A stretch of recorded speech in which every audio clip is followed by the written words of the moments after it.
Bonjour Béatrice. Bonjour Trina, bonjour Alexandre. Bonjour. Bienvenue Béatrice, vous nous appelez d'où? Je vous appelle d'Annecy. Ah, ma ville d'origine. Ah, On embrasse tous les... Je suis annécienne, voilà. Et on embrasse tous les annéciens d'ailleurs. Alors, vous êtes inquiète pour votre fils? Oui, tout à fait. Alors, je suis très contente de vous avoir à l'antenne parce que je tenais d'abord à vous le dire parce que je vous ai découvert il y a très peu de temps et en fait, je réécoute toutes les émissions. C'est gentil. Et voilà. Et je tenais à vous dire que je trouve votre émission chouette et bienveillante. C'est gentil. Merci beaucoup, Béatrice. Alors, expliquez-nous. Donc, oui. Je suis inquiète pour mon fils qui a 16 ans, qui est dans une impasse un petit peu au niveau de son parcours scolaire. Donc c'est un enfant qui a eu des difficultés à s'ancrer. Je dis bien le mot ancré parce que c'est hyper important, qui est attiré par l'artistique et qui a tenté 2 fois de suite un concours mais qui n'a pas eu. L'année dernière un peu de justesse et qui est actuellement dans une voie de tapissier décorateur pour la partie artistique, hein, j'ai envie de vous dire, et puis aussi pour le côté manuel et concret de la chose. Mais je le sens pas dans son, enfin je le sens en questionnement total et parfois aussi avec des idées assez sombres et noires. D'accord. Donc je suis un peu inquiète pour son avenir. C'est-à-dire que les études qu'il suit actuellement, vous pensez qu'il a choisi ça un peu par défaut? Oui. Ouais, c'était un deuxième choix. Alors par moment, il se remobilise et il y a des choses qui l'intéressent, mais bon, beaucoup de professeurs lui disent que c'est un artiste. Ceci étant dit, il n'a pas su mobiliser son potentiel pour accéder à ce qu'il souhaitait, et ça m'inquiète parce que j'ai peur qu'il se démobilise totalement et qu'il lâche prise. C'est-à-dire que qu'est-ce qu'il vous dit, lui, par exemple, sur son avenir? Alors, il a plein d'idées. Hein.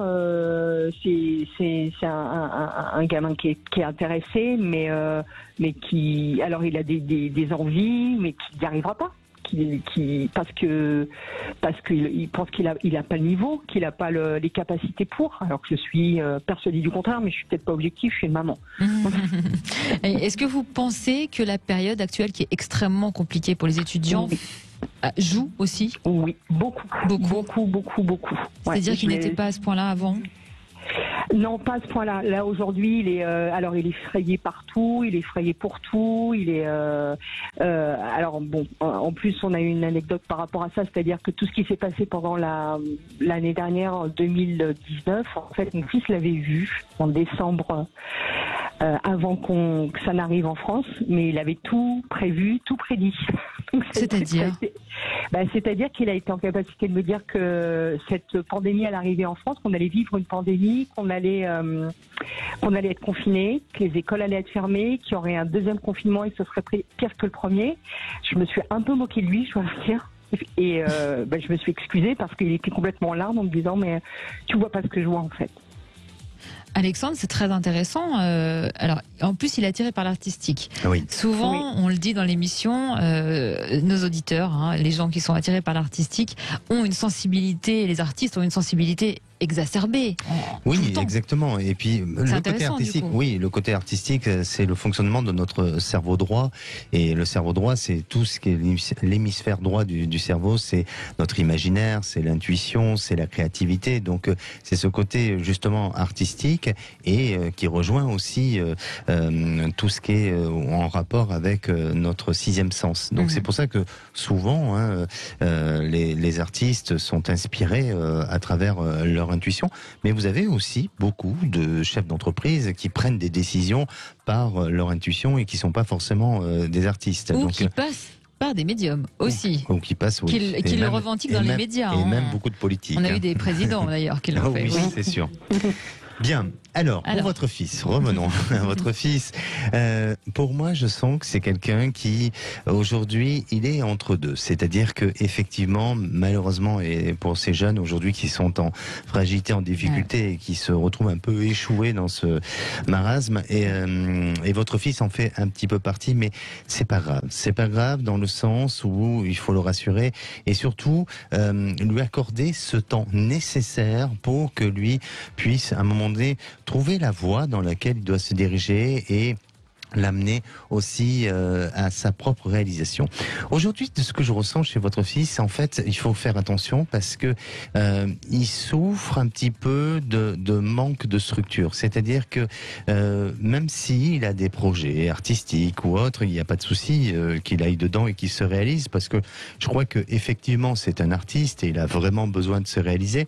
Mais il faudrait peut-être plus le sensibiliser sur l'aspect structurel de sa vie. C'est-à-dire que moi j'ai le sentiment et l'impression que votre fils est un petit peu à c'est pas un autodidacte, mais il est amené un peu à se débrouiller par lui-même, à faire pas mal de choses par lui-même, et il a besoin d'avoir peut-être un référent, vous voyez, quelqu'un ou un mentor qui lui permette d'avancer et de se recanaliser et se restructurer dans sa vie. Alors ça va demander encore un petit peu de temps, mais c'est pour ça que aujourd'hui il est en études et il faut vraiment qu'il aille jusqu'au bout de ses études, parce que ces études lui permettent, au-delà de l'examen, mais les études nous permettent, quoi qu'il arrive, à devoir tenir une rigueur, à devoir se maintenir. Tout à fait, voilà. Et surtout sur l'engagement avec lui-même. Parce que il a décidé de prendre cet engagement, et quoi qu'on fasse dans la vie, quand on va dans une décision, on doit aller jusqu'au bout de cet engagement. Peu importe s'il en changera, parce qu'il changera, ça c'est sûr. Alors justement, qu'est-ce que vous percevez? Pour moi, je le sens très indépendant, très autonome. Donc avoir une activité peut-être sûrement artistique, mais on dirait que quand même tout ce qui touche à la notion, je dirais, de l'objet, de la création, de ce qui fait un petit ça peu, reste artistique, mais ça, voilà, il y a quelque chose qui va se faire. Donc cette formation, elle est bénéfique, même si au niveau du statut ça va en changer, mais il ne fait pas ça pour rien et ni par hasard. D'accord. Et vous pensez qu'il devrait retenter le concours qu'il a passé l'année dernière ? Alexandre, rapidement, quand on arrive en fin pour moi, je sens que oui, et je sens qu'il n'a pas fini ses études, donc il y a quelque chose de bon et de positif. Il est juste dans un passage un peu avide, voilà. Mais il a besoin, besoin d'un petit peu de temps, mais oui, il faut continuer. Merci beaucoup, en tout cas, Béatrice.